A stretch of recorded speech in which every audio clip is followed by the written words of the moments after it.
It's not just about Congress, right? So, we've been speaking about how U.S. military action does seem more likely, and as the Obama administration continues to make these claims that to make the case that the use of chemical weapons by Assad's regime is undeniable, the international norms have to be upheld.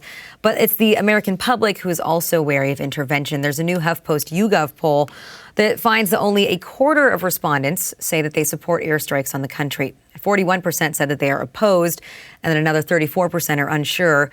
Sabrina, earlier this week we saw a poll that said that only 9% of people or respondents were in favor. So this is a little bit higher than that. Obviously, you have to compare all the polls together, but it doesn't seem like the support is there amongst the public either.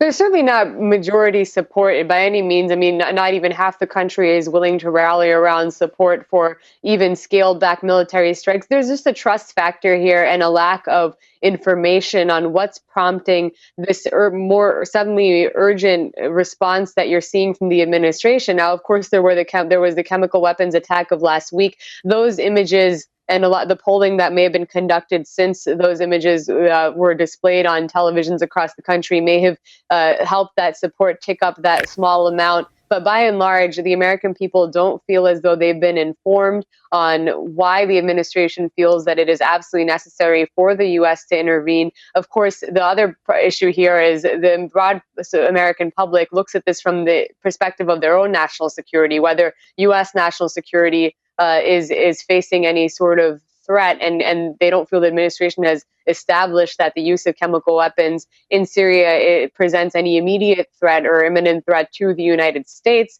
And then again, we talked about Iraq, and as much as the administration want to be careful not to conflate what happened with Iraq with what's happening in Syria and has been over the last 2 years, for the public, it's again that issue of feeling like they don't have any sort of information because of the lack of transparency, because of the inability of the administration to present what is classified information, and just having to go with the president's word, with the administration's word, that this is a necessary action to take without having presented a real concrete case to the American public. The president would have to, if he were to use military force, address the nation and in a much more robust manner explain why these targeted strikes are not just necessary, but why they would be effective. So again, efficacy is the other issue. I think a lot of Americans aren't even convinced that a few scaled back targeted strikes would be effective in terms of resolving or helping resolve the conflict.